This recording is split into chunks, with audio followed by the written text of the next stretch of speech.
All right, so we have 1 and we have 2.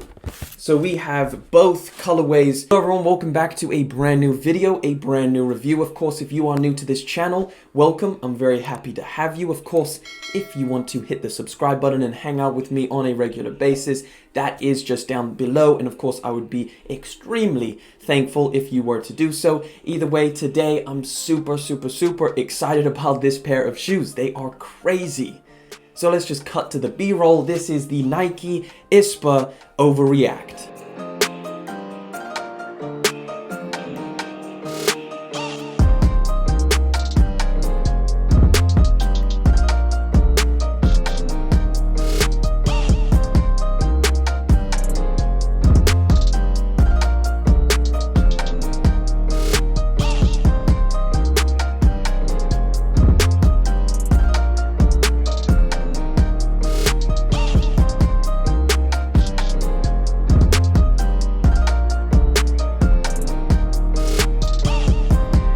So the ISPA box, or the ISPA box, comes in this 90% recycled material. So again, Nike is pushing it in terms of their carbon footprint and overall just building a very sustainable company. I think that's a really awesome thing. And let's get into the first colorway. So here it is. This is the sail or white. These are the two colorways that released. And this is the Nike ISPA OverReact.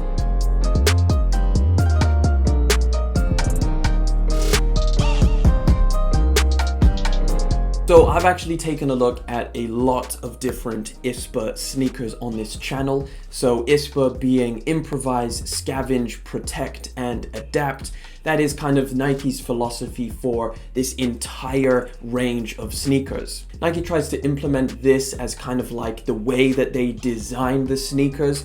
And you know what? Out of all of the sneakers I've taken a look at from this ISPA range on my channel, this is probably the most accurate representation of that ISPA philosophy.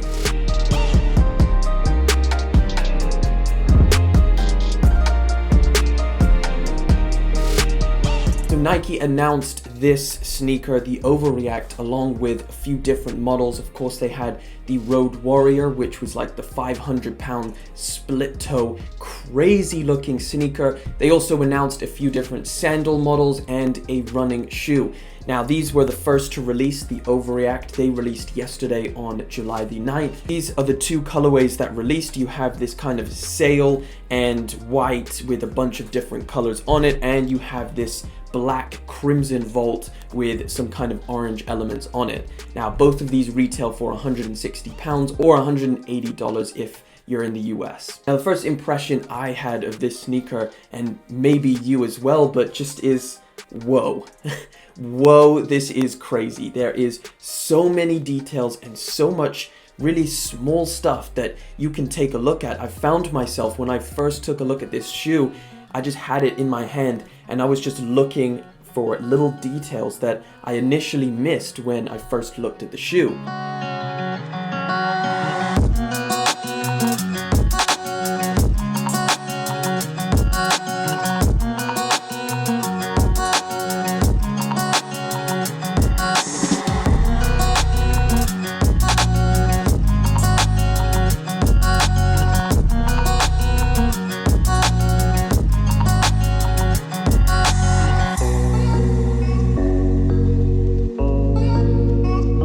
And with talking about all these details, let's not waste any more time because we've got a lot of really interesting stuff to talk about on this shoe. So the name OverReact, of course, is for the overuse of this React technology, I guess you could say, that is in the cushioning system of this shoe. Now, as you can see, you have a huge amount in this sneaker. So starting right at the bottom, you've got just a little bit of traction pattern, which you find on the heel and on the toe. Now, this is something we saw on the Nike Epic React. It just had a little bit of traction pattern on the top and the bottom. The rest of the outsole is just raw React. Now, the midsole does look pretty crazy. It's got a lot of little dips and craters and little circular elements to it.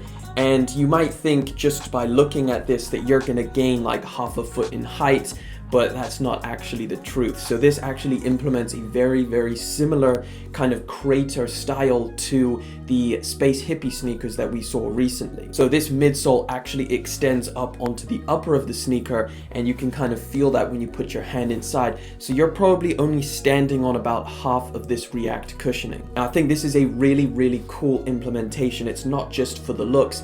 You really feel it underfoot. This does give a lot of comfort and stability. I'm a massive fan of this crater style of cushioning.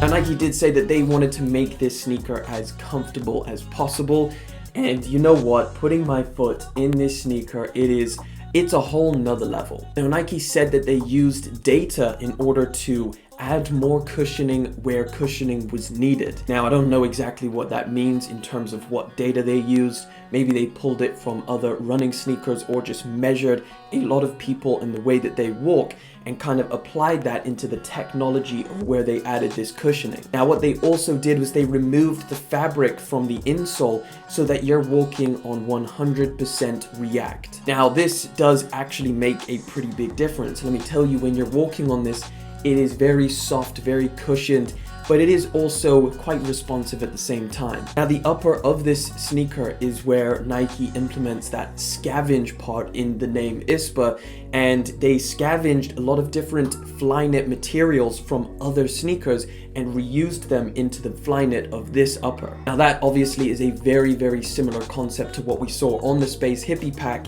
So there's a lot of recycled or scavenged elements to this sneaker, which I think is super cool. Now, Nike said that the color and the materials from pair to pair is going to differ just a little bit because of the recycled or scavenged materials that they used on this upper. So we'll start down at the toe box, and this is where you find this kind of rubber synthetic material surrounding that, acting as a mudguard, which does add a good amount of structure and protection. Now, as for the Flyknit itself, it is very patchy, very sewn and pieced together. There's so many different elements, but for the main material used on this, especially around the toe box and the ankle area, the majority of that is this really nice feeling, softer Flyknit material. Now, you also have a bunch of overlays of this kind of rougher feeling Flyknit material, and that's where you find the color on this one. So that bluish red color. Now, moving up, and Nike is bringing back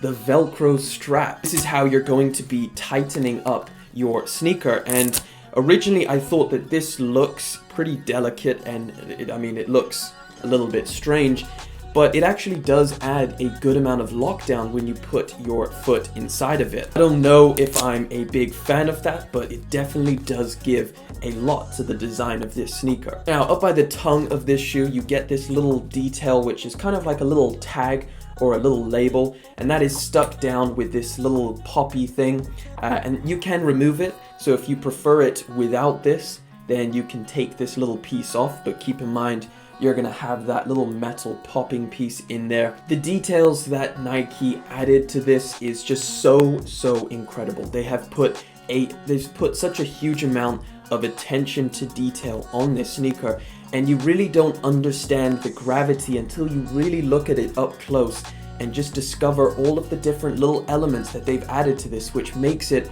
so interesting. As for sizing of the Nike OverReact, I would personally go true to size. This fit me pretty much true to size. However, just keep in mind that this part is pretty snug, so getting your foot in and out is not just something you can slip on. Overall, this is one of the most comfortable sneakers I have tried on in a long time. The cushioning on this is unparalleled. It is so nice. I love the feel of straight up React underneath your foot. It feels so soft, especially from the heel. I actually really love this shoe. I really love everything that Nike put into this. These may still be available on some foot sites, however, it is completely sold out on Nike, so hopefully you manage to find yourself a pair if this is what you're looking for. But that is pretty much the end of the video.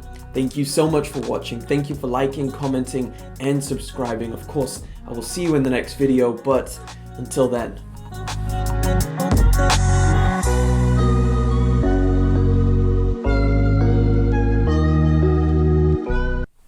My anxiety the size of a planet.